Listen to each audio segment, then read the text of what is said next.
Hello there, everybody. It's Angela here with the Adrenal Recovery Collective, and with me is my beautiful business partner, Danielle.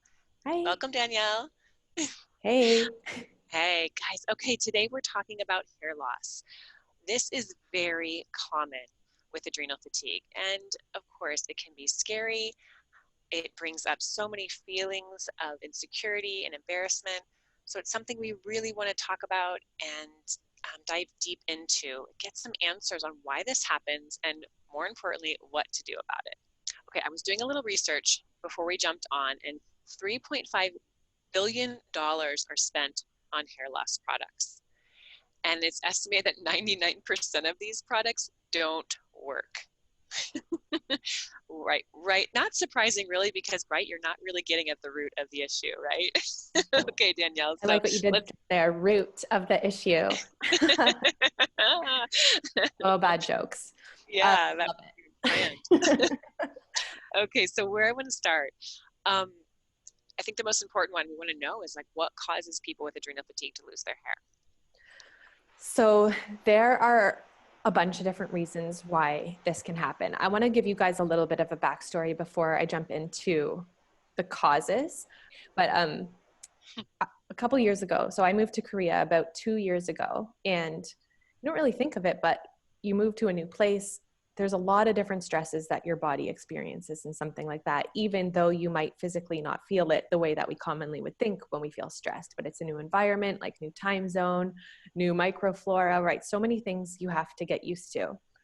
But what I discovered a couple months after settling into Korea is how much that actually affected my body and how common this was with like fellow expats who were going through something similar. So my diet's always been pretty good. Like as a nutritionist, like I'm always pretty mindful of like getting all my macros and like that I'm eating balanced. And I started experiencing like a just suddenly out of the blue. It was about 6 months after I'd been in Korea, my hair just falling out in big chunks. So for those of you guys who have experienced this, like I know how scary it can feel. Like every time I went like this, big chunks were coming out.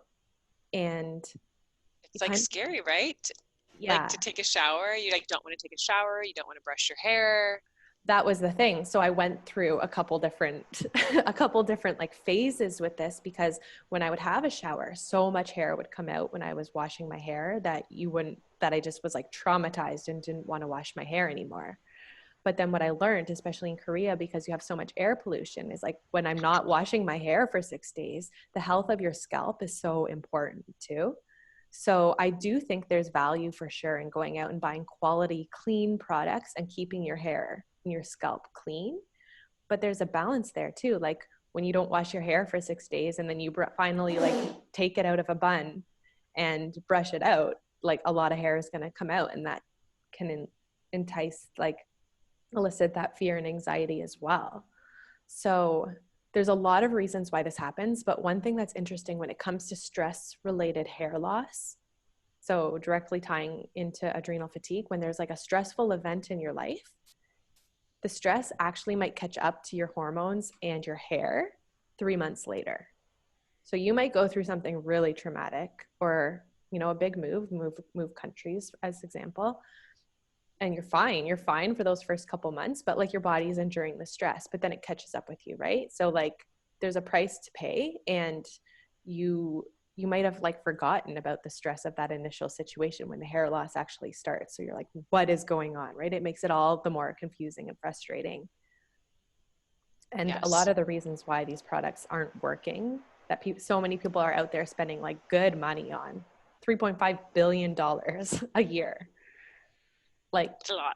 it's like you said, we're not getting to the root of it. And so much of the time it's hormonal, right? So if we can do all the topical stuff in the world, but we're not addressing the hormones, we're not going to fix the root of the problem.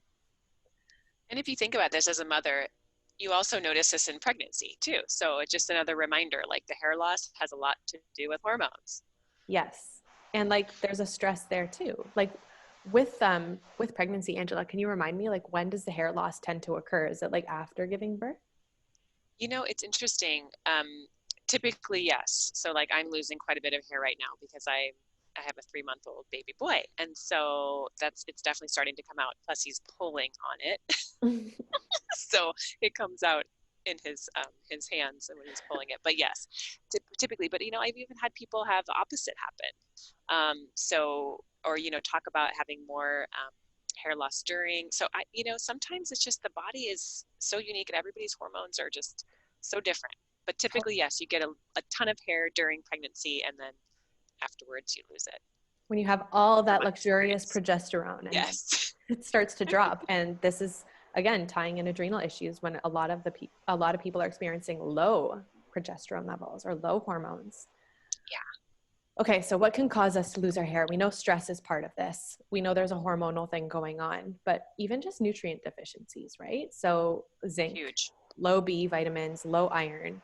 We see these a lot, but those are the three big ones to look for. Low vitamin D. One of the first places to start, and what's nice about nutrient deficiency is like if it shows up on a blood test, it can be an easy fix. It could just be taking a supplement, like taking a bit of iron, getting a good B complex. Like it can make a really big difference and be super supportive. So rule out any deficiencies right from the get-go. But remembering Perfect. that when you're stressed, you use up these nutrients more, especially zinc and the B vitamins, right? Those minerals and your Bs. So focusing on making sure that you're well nourished, as always. Checking in on your thyroid status too. So whether you're hypo or hyperthyroid, so high or low thyroid hormones, this can be a big one. A lot of the times, I think it's like now 80 to 90% of people with hypothyroidism, it's actually Hashimoto's, which is an autoimmune condition. Just you want to look at the big picture of what's going on with your thyroid, get proper testing, work with your doctor to optimize your medication, the type of medication and the dose. Because I have heard in cases people know something's up with their thyroid and then they go on medications that can actually make their hair loss worse if the levels are off. That can be a bit of a challenge. That's why you want to work closely with your doctor and have things monitored to try to just optimize it as quickly as possible, because it can either contribute or balance the situation out pretty quickly. Sorry, can I go back to the iron piece? Yeah. And deficiencies and just thinking about now low iron. That's not something that you should like just think that you might have low iron, right? That's something you want to like make sure that you are clear, like talk to your doctor, talk to a professional about iron, or at least iron is not a supplement you want to take if you don't need it. And it's also something that needs to be like high quality, would you say? Just kind of wanted to talk about that for a moment. Yeah, I never recommend supplementing iron unless you know that you need it. Okay. A lot of the times, like if you're low iron, there's something, it could be hormones behind the picture that are contributing to this. It could be low cofactors like the low Bs. So you want to know where the iron deficiency is coming from. It's like dumping an iron supplement in some cases be the worst thing you can do. So we're all about using supplements properly and safely. It's not about just going to your health food store and grabbing an iron supplement. It's about working with a professional and seeing why is that iron low or seemingly low in the first place? What are the causes? And address accordingly. Awesome. Thank you. Thanks for bringing that up because that's important.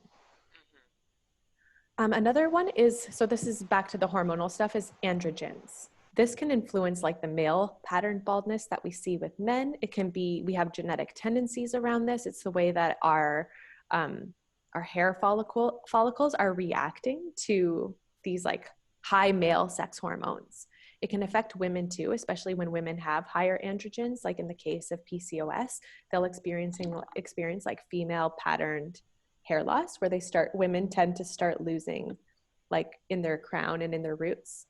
Men will see like that receding hairline. So it's a little bit different, but there's a hormonal play that has to do with androgens. Other things like environmental toxins. So this was one that was coming up for me in Korea. I didn't realize like how much this could be influencing the health of my scalp. When I actually went to this like little local place to just ask for advice and get my hair done one time. She looked at my scalp and was like, oh, the condition of your scalp is not good. And she was like horrified to discover that I wasn't washing my hair regularly. And I felt like I didn't hear much about this in the West. You hear about like, oh, like not washing your hair a lot is actually better to like have those oils. But when you live in a polluted environment like Korea, like I was living in Seoul, huge air pollution issues there.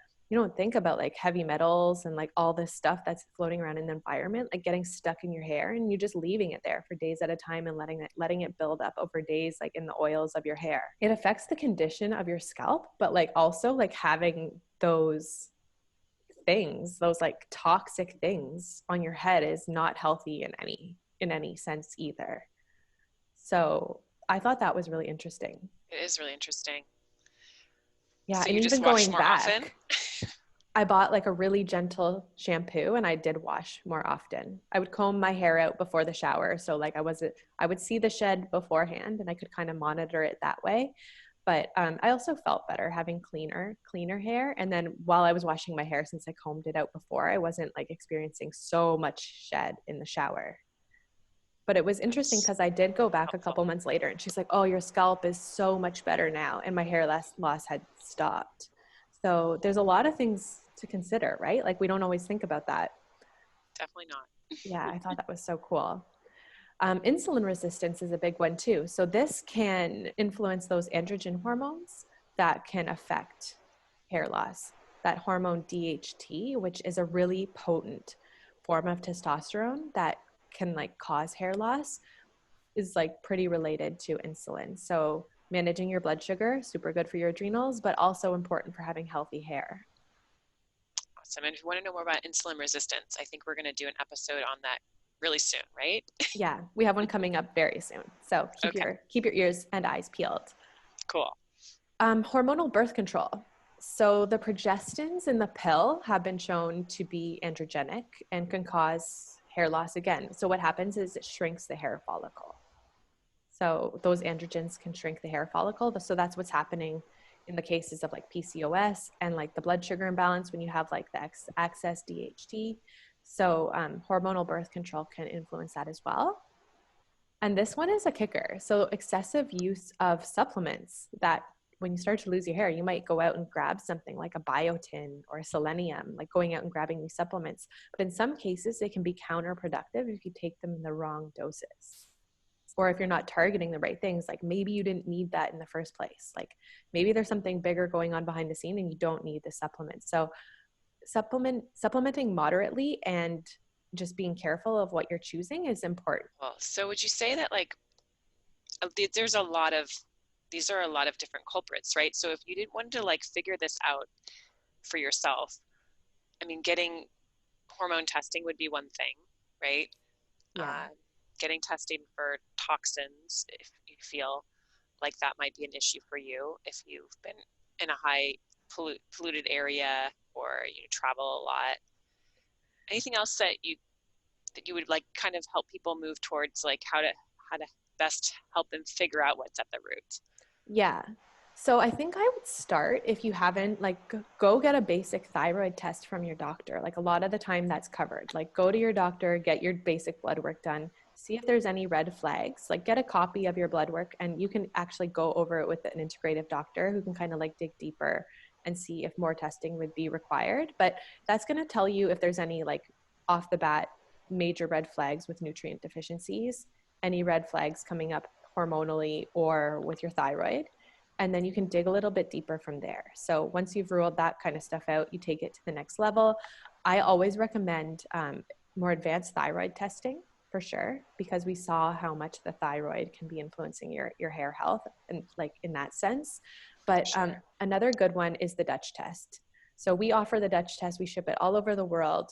The Dutch test complete gives you a full snapshot of what's going on with your stress hormones, but not only your stress hormones, also your sex hormones and their metabolites. We get a full picture of what they're doing at any given day and how they're being processed. So we can see what's high, what's low, why are they high or low, and like what's going on here with the pathways.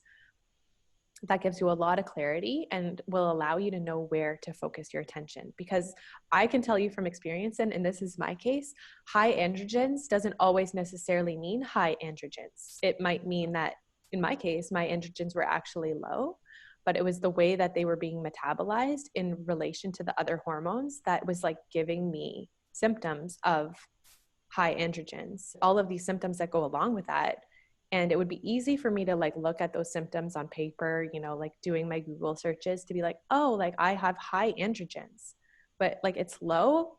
It's just acting high relative to like what is going on with my hormones. And so the way that you address it wouldn't mean like take a bunch of supplements to further lower your testosterone, right? What I'm saying is like there's a big picture you want to look at, and testing can give you the clarity so that you know that you're addressing it properly. This is why That people is get so so huge. stuck. Yeah, people get so stuck targeting the wrong things because they're guessing. Yeah. So yeah, Well, it's not a cheap test, but at the same time, that clarity is priceless because you're not going to spend years. I mean, you're not going to spend years figuring it on your own, and you're also not going to spend years like going forward or going backwards, thinking maybe you've figured out the route, but it's not really. yeah, So, getting that clarity is super important. And I know we work with amazing integrative doctors on our team, several women, and they have been working in hormones and women's health in particular for over a decade. So yeah. And they're when you do amazing. these tests, you actually get a full walkthrough with one of these doctors to see what's going on and then create a plan to target it accurately.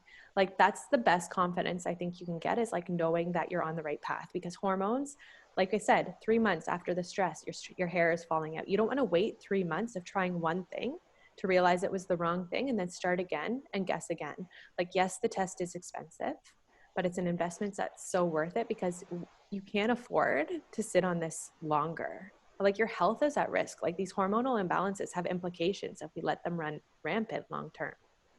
Yeah, So I just so encourage you true. guys, if you're struggling, like I know it's scary and it's frustrating, but just dig deeper.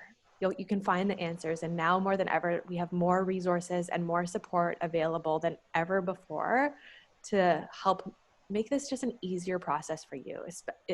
It doesn't have to take years. And I know some of you guys out there have been struggling for years. Absolutely. Yeah. Okay, cool. So I think we would love to know a little bit more about anything else that we can, besides testing, that we can do about this Yeah. hair loss. Like, what are some other tips? Okay, so you're experiencing hair loss, you're thinking about testing, maybe you can't afford it right now. What can you do?